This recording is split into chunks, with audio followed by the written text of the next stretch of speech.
यार हमसे तो प्यार सब कर रहा है, आपने कभी दिल से किसी से प्यार किया है? इस दुनिया में सभी दिल से ही प्यार करते हैं। किससे किया है? भैंसा से। ना ना सच में किससे किया है? नाम? भैंसा से। भैंसा से? तो भैंसा से प्यार करेली? किससे प्यार किए हैं? छोटकी भैंस है।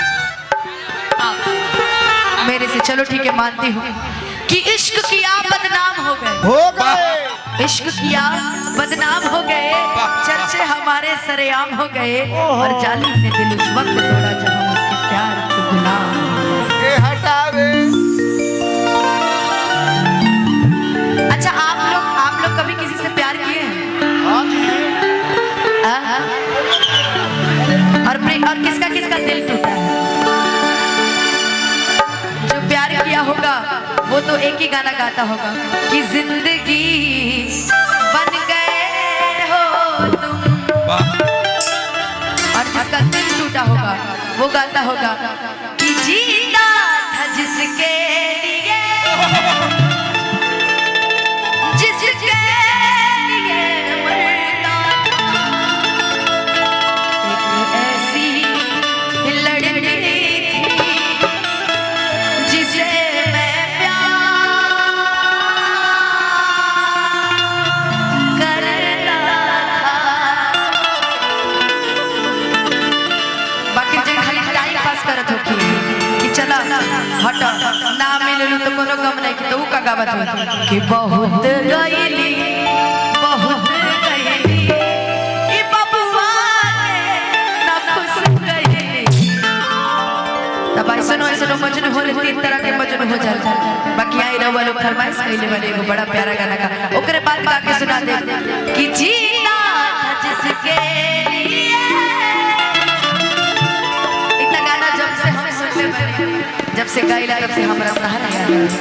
बाकी बड़ा सुंदर भाव गइले बड़े हमारे खेसारी भैया, और ये गाना के लिखले बड़े आदरणीय बड़ भैया अजीत हलचल भैया।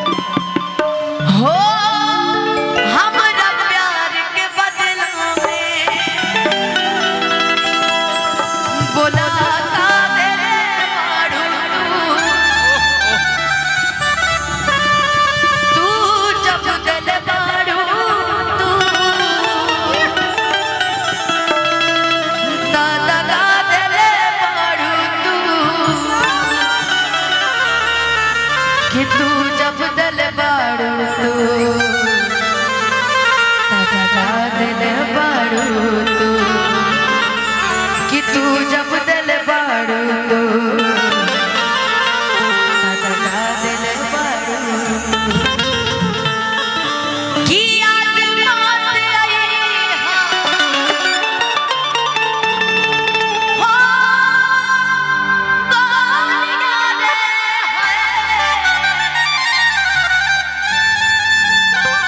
की याद बात आई अरे दिल से भी सरई हो कि अब जा भुला जाए। बाकी आई तनी सा स्पीड तेज रखी हो, तनी सा स्पीड तेज रखिए गाना के, ताकि मैं डांस हो सके। थोड़ा सा रिदम बजते कि दिल ना लगाई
राधा बिसावले शाम की दीवार में।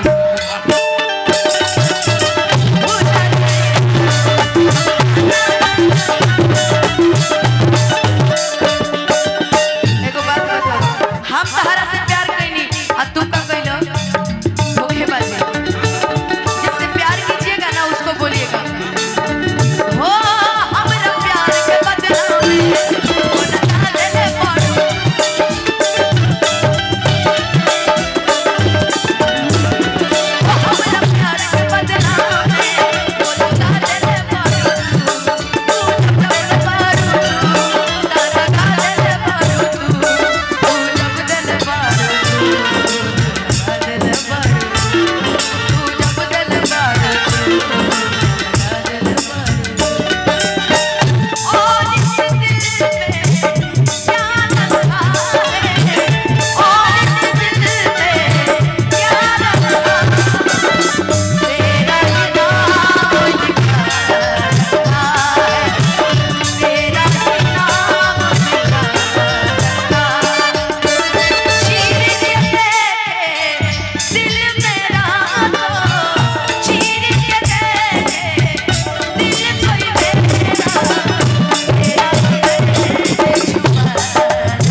दूसरा के हो जा, तू दूसरा से प्यार कर दा, मगर एक चीज याद रखिहा, जन हम हो कहिला अपना पिया जी से, का विक्की बाबू जन हम हो कहिला अपना पिया जी से कि सुना प्यार मोहब्बत तक तो ठीक बा, मगर एक बात याद रखिहा, जहर जिंदगी में घोला बा